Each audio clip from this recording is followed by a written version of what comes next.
Ladies and gentlemen, I am standing in front of a 2023 Ford Mustang Mach-E GT, and in today's video, I'm going to go over 5 reasons why the Mustang Mach-E is better than a Tesla Model Y.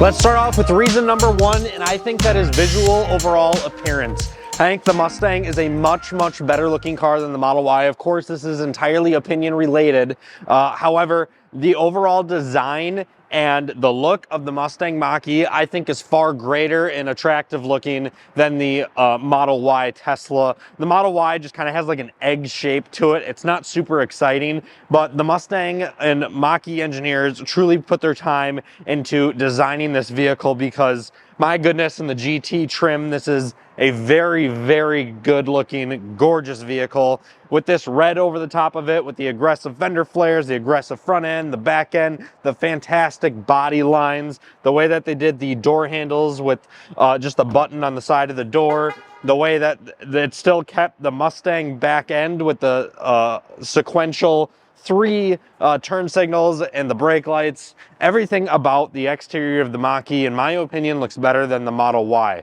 And that also is going to lead us into number 2. Now, the second reason I believe that the Mach-E is better than a Model Y in all Teslas actually is the build quality.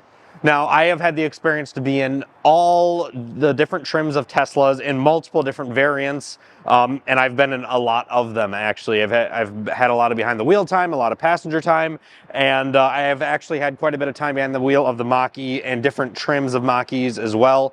And across all of the different vehicles that I was in Teslas, every single one of them, there was something, whether it was exterior, whether it was interior, whether it was both, there was something that felt cheap, that it was panels not aligned, whether it was a trim piece missing, whether it was something on the interior cracking, rattling.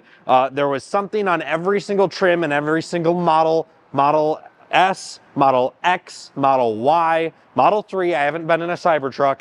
Every single one of them that I have been in has some type of panel gap or something that just takes away from the build quality. And I don't think I've talked to an owner that owns one. Yes, they love their cars. They're amazing. I'm not saying they're not. But I don't think I've talked to an owner of a Tesla that also will not admit that there's something on their car that the build quality was not up to par when they signed out on it, whether they got it fixed after the fact or not. That is different for everybody's scenario. However, in every Mustang Mach-E that I have been in, the build quality has been flawless. I have never seen one of these where something has been poor or different across the other trims. They all are up to the same standard. They're up to the same par. All of the body lines match up. All of the interior stuff matches up. When you crank the stereo, there's no panels or anything that rattle. So in that case, in my experience, the Model Y does not stand up to the same build quality that the Mach-E does. Not only that, but I also just like the overall materials that they use on the interior of the Mach-E more. It just feels like a more premium interior that's put together better. I am hopping inside of the Mach-E for number 3, why it is better than a Tesla Model Y, and that is what I am sitting in right now. The seats. I think the seats are better than the Teslas. They are much more comfortable in my opinion. They're much more supportive. I like just the overall sitting position and the comfort of the seats and the contrast between Alcantara and leather. I just find them to be much more comfortable. I find them to be much more supportive. And I think they feel more premium than the Tesla's seats. However, yes, you could argue they are not necessarily as durable. The Teslas with the leather, or not leather, leatherette. I'm not sure the material that Tesla uses on their seats. Yes, it is like easy as can be to clean. They like don't stain. I get that. They're amazing. These seats probably, I mean, they're going to stain with the Alcantara contrast. But I just think they're more comfortable. I ultimately think that they're more comfortable, and I think that it is a better spot to be because of that. I'm actually going to be sitting in the same spot for what I feel number 4 is the reason that the Mach-E is better than the Tesla Model Y. I'm not going to lie, out of the box, I think the Model Y's tech is better. Yes, there's over-the-air updates coming. Yes, all of this is going to get better in this sync system over time. I'm well aware of that. Yes, I understand that Tesla has probably the most superior tech out of any automotive manufacturer. I think there's no doubt about it. But there is still a one-up on the tech side on the Mach-E than there is over the Model Y. In my opinion, that is the infotainment screen that is directly in front of the driver. Now, yes, I understand on the Model Y that you can put the aftermarket screen in from Amazon. It's like a flip-up display, but then it doesn't like it looks like two different things of tech. Like it looks like an Android unit and a Tesla unit. I'm not a fan of that. I like how I have sync in front of me and I have sync to the right of me, and it is a fluid, solid, working, I don't know if you want to call it heads-up display. I don't know if you want to call it speedo. I'm not really sure how to describe it because it technically isn't like a normal instrument cluster, but it obviously isn't a heads-up display that projects onto the windshield either. But I just like having the driver information right in front of me, not like awkwardly somewhat off to the side on a large tablet, but I have it directly in front of my face. It's easy to see. The Model Y doesn't have that.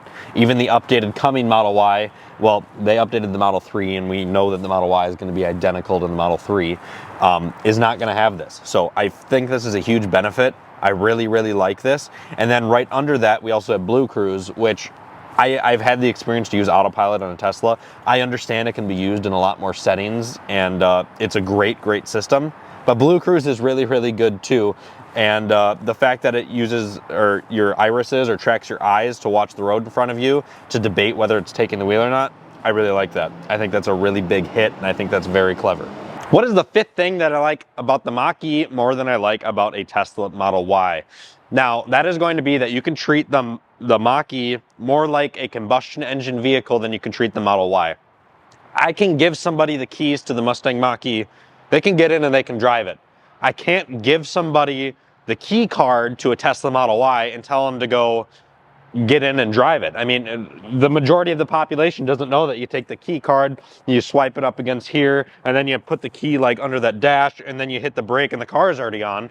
The Mustang Mach-E, you walk up to the car, you press, well, boy, there's no door handles. Okay, well, I mean, that's got to be it. There's a big lock right next to it, right? Or the door keypad code lights up when you walk up to it to make it somewhat obvious. And then you get in there and you see a brake and a push button start. Every car's had a push button start for I don't know how long now. You see the gear selector down there, you put it into drive. Like it's pretty basic that anybody can just get in and drive this car.